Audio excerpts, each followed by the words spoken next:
Se alguém te chama de incapaz e isso dói profundamente em você, acontece que em algum nível você já acredita que isso seja verdade.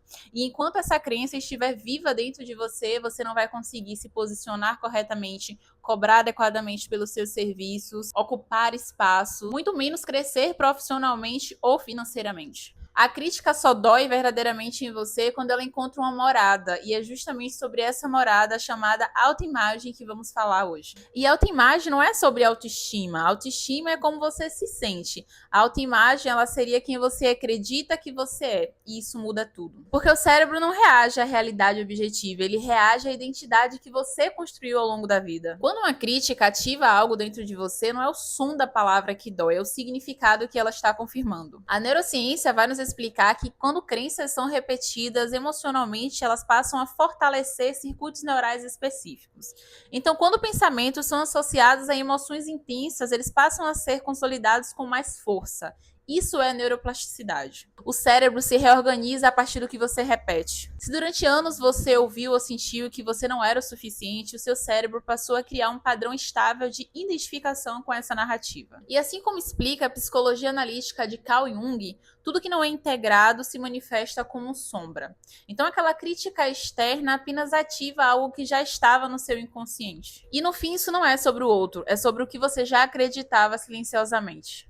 Quando a gente pensa em grandes atores, por exemplo, diversos deles teve que ouvir vários não e ser rejeitado várias vezes até que finalmente se tornassem referência. O próprio Sylvester Stallone teve que ouvir muitas vezes que ele não tinha perfil para se tornar protagonista e até tentaram comprar o seu roteiro.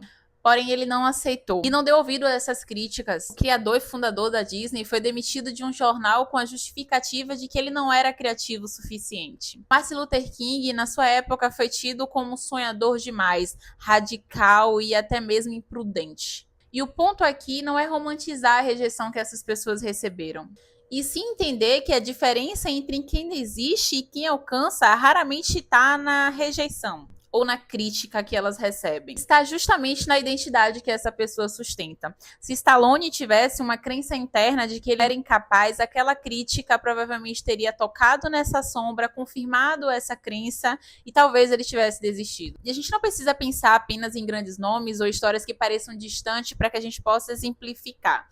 Agora eu vou te contar algo bem pessoal e que eu confesso que me trouxe até um pouco de vergonha ter que admitir, mas eu entendo que é necessário sim expor certas intimidades, tanto para validar aquilo que eu estou falando, quanto para eu mesma reconhecer que isso faz parte de um passado e que não existe mais a possibilidade de repeti-lo. Eu particularmente estudo neurociência há mais ou menos 3 anos, comportamento, consciência, psicologia, tudo isso que eu venho compartilhando aqui com vocês, o que não significa que eu esteja isenta de acabar deslizando, de acabar cometendo algum tipo de padrão que faz parte de uma Lorena antiga, porque esse padrão nunca morre. Ele tá ali adormecido em algum lugar. Essa sombra, ela não fica visível pra gente o tempo todo. É só justamente quando a gente é colocado em alguma situação à prova que essa sombra se mostra.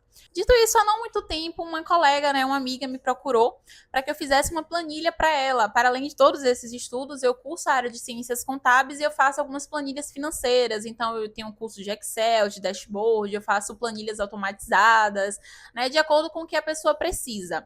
E ela me pediu para que fizesse uma planilha específica para o trabalho dela. Eu lembro que eu passei 2 dias imersa criando essa planilha. A planilha ficou linda, totalmente automatizada, com dashboard ilustrativo, com gráficos, dinâmica. Entregava ali tudo que ela precisava, os resultados, tirava a porcentagem para o estúdio. Quando finalmente chegou na hora de colocar o meu preço, de cobrar o valor justo pelaquela planilha, eu recuei. Eu não tive coragem de cobrar o valor devido, pior, eu tive a coragem de deixar que o meu valor estivesse na mão daquela pessoa. Eu falei para ela que ela poderia me pagar o valor que ela considerasse justo. E é claro que eu fiquei semanas depois remoendo aquilo e pensando por quê? Porque eu não cobrei o quanto eu sabia que valia, de que meu trabalho merecia um valor justo, de que a minha planilha estava com a excelência exigida. Então, por que na hora de cobrar eu não consegui cobrar? Alguma coisa em mim me falou que talvez ela não quisesse pagar, talvez ela reclamasse do valor, talvez houvesse algum erro na planilha que ela pudesse me trazer e a partir de um valor que eu tivesse cobrado, aquilo ali ia me ferir. Eu não tive coragem porque tocou justamente em uma sombra minha que era sobre o merecimento. Mesmo depois de anos de estudo, mesmo depois de ter tanta consciência sobre tudo isso que eu venho falando e venho aplicando na minha vida. Porque a sombra ela não se mostra o tempo todo, não é que eu faça ou viva assim a minha vida toda, mas existem esses pequenos momentos em que você consegue perceber quando você está agindo a partir de uma sombra ou quando você está agindo a partir de uma racionalidade. Naquele momento, eu não fui racional. Porque se eu tivesse sido racional, justa, coerente com a minha entrega, eu teria cobrado o valor justo de acordo com aquela planilha.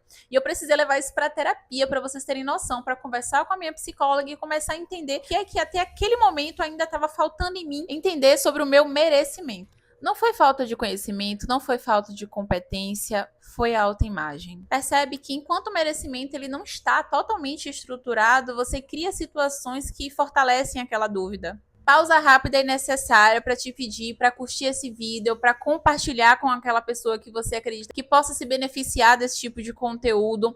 Deixa o seu like, deixa o seu comentário, porque para mim é muito importante ter você aqui comigo. Assim como explica alguns estudos do Bob Proctor sobre paradigmas, por exemplo, esses padrões do inconsciente costumam agir muito mais rápido do que a nossa decisão racional. Eles respondem antes que a gente perceba. E com isso você acaba agindo para proteger a identidade que você acredita ter, mesmo que isso acabe te prejudicando, te impedindo de ganhar dinheiro. A autoimagem define quanto você cobra, que tipo de relacionamento você aceita, quais tipos de trabalhos você tolera, se você se posiciona ou não numa reunião, se você adia ou se você começa um projeto. Não é sobre o dinheiro, é sobre identidade. E se você acredita que você não é o suficiente, o cérebro vai encontrar justificativas racionais para proteger esse padrão e você vai estar agindo a partir dele. E aí, quando a gente fala sobre a crítica, não é meramente uma dor ilustrativa. A rejeição ou a crítica, aquela questão da dor social, o cérebro ativa áreas muito semelhantes à dor física. Então, ele interpreta como uma ameaça, de fato. E se a sua autoimagem é fraca, cada crítica vira uma confirmação de perigo. O seu cérebro prefere manter uma identidade conhecida, mesmo que te limite, mesmo que te impeça de crescer, do que arriscar uma melhora, uma nova identidade que é desconhecida. É por isso que mudar a identidade não se trata só sobre repetir afirmações vazias, como eu já expliquei em um outro vídeo. É sobre você criar um espaço seguro de experiências que possam validar aquela nova imagem que você está tentando criar. Comece observando o que realmente te machuca quando alguém diz que você é preguiçoso, inseguro, imaturo, incapaz. A intensidade da dor é proporcional à crença que está ativa. E aí é válido trazer algumas perguntas que te tragam para a racionalidade.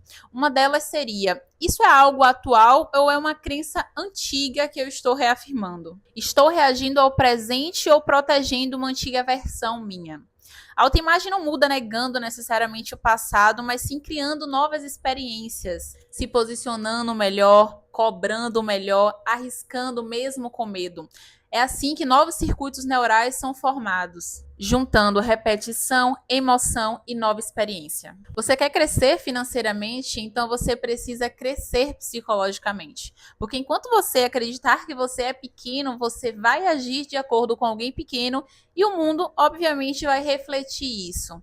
A crítica que te destrói não revela quem o outro é necessariamente, mas revela quem você acredita que você é. Então a pergunta final, só para a gente deixar aqui uma reflexão muito válida no ar, seria: quem você acredita que você é lá no seu íntimo, quando ninguém está olhando? E eu acho que é extremamente válido que você deixe aqui a sua experiência, tanto com momentos que você precisou se posicionar, quanto sobre a sua autoimagem, quanto aquela crítica que realmente doeu e você percebeu que tinha um fundamento no que você acreditava. Compartilhar esse tipo de informação, além de mostrar que você está lidando e encarando o que você sente, também pode ajudar outras pessoas que estão passando pela mesma situação.